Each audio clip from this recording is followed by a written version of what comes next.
এবং স্বাস্থ্যসম্মত একটা লাড্ডু রেসিপি। এটা আমি মিষ্টি কুমড়া দিয়ে তৈরি করেছি। তো শুরুতে দেখতে পাচ্ছেন আমি 2 চামচ মিষ্টি কুমড়া নিয়েছি। মিষ্টি কুমড়াটাকে ভালো করে আমি সেদ্ধ করে ম্যাশ করে নিয়েছি।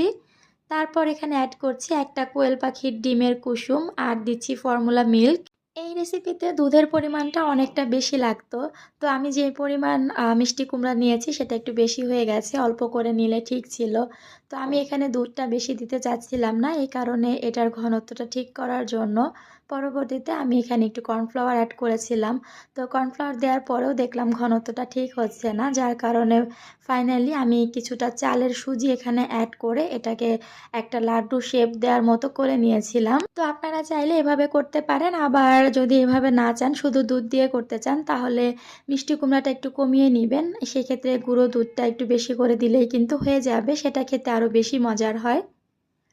অনেকের একটা ধারণা ফর্মুলা মিল্কটাকে জাল করা যায় না, সেটা কিন্তু ডক্টররাই বলে দেয় যে ফর্মুলা দুধটাকে কিন্তু ডিরেক্টলি চুলায় জাল করা যায় না। তো চুলায় জাল করা আর সেটাকে ভাপ দিয়ে নেওয়া দুইটা কিন্তু দুই রকম জিনিস। এই জিনিসটা আপনি ফর্মুলা মিল্ক দিয়ে বানাচ্ছেন ঠিকই, এটা কিন্তু ডিরেক্ট চুলাতে দেওয়া হচ্ছে না, এটা একটা গরম ভাপে জিনিসটা হবে, যার কারণে ফর্মুলা মিল্ক দিয়ে করলেও এটাতে কিন্তু কোনো রকম প্রবলেম হবে না। তো যাই হোক, এখানে আমি হাতে একটু ঘি নিয়ে দেখতে পাচ্ছেন গোল গোল লাড্ডুর শেপ করে নিচ্ছি। তো মোটামুটি অনেকগুলো লাড্ডু হয়েছে। এটা খেতে কিন্তু বেশ মজা হয়েছিল।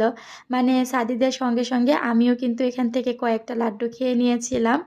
আপনারা চাইলে বাচ্চাকে চিনি দিয়ে ওটা বানিয়ে দিতে পারেন বা গুঁড়ো দুধ দিয়ে করতে পারেন, বড়দের জন্যও করতে পারেন। এভাবে একটা পাত্রে আমি পানি গরম করে নিয়েছি আর তারপর একটা ছাঁকনির মধ্যে সবগুলো লাড্ডু দিয়ে দিচ্ছি। আর পুরোটাকে আমি ঢেকে এটাকে ভাপে সেদ্ধ করে নিব। যদি 1 বছরের উপরে বাচ্চা হয় তাহলে তো এটা কামড়ে কামড়েই খেতে পারবে। আর যদি আমার বাচ্চার মতো ছোট হয় তাহলে আপনারা এটা হাত দিয়ে ভেঙে বাচ্চাকে দিতে পারেন। এই লাড্ডুটা আমার সাদিদ অনেক পছন্দ করেছে। ও মোটামুটি এখান থেকে 2টা লাড্ডু খেয়েছে। আর বাকি সবগুলো লাড্ডু কিন্তু আমিই খেয়েছি। তো এই যে দেখতে পাচ্ছেন লাড্ডুগুলো কিন্তু হয়ে গেছে। আমি একটু ভেঙে আপনাদেরকে দেখাচ্ছি।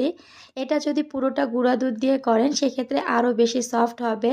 আমি যেহেতু চালের গুঁড়া দিয়েছি এই কারণে একটু সফট কম হয়েছে। পুরোটা দুধ দিয়ে করলে একদমই তুলতুলে হতো। তো যাই হোক, এটা আমি এখন সাদিদের কাছে নিয়ে যাচ্ছি। আর এই যে দেখেন, ও এটা দেখা মাত্রই হাত দিয়ে তুলে নিয়েছে। তবে কিভাবে খেতে হয় সেটা তো ও এখনও জানে না। এই কারণে হাত দিয়ে ধরে রেখেছে। যাদের বাচ্চা সবজি খেতে চায়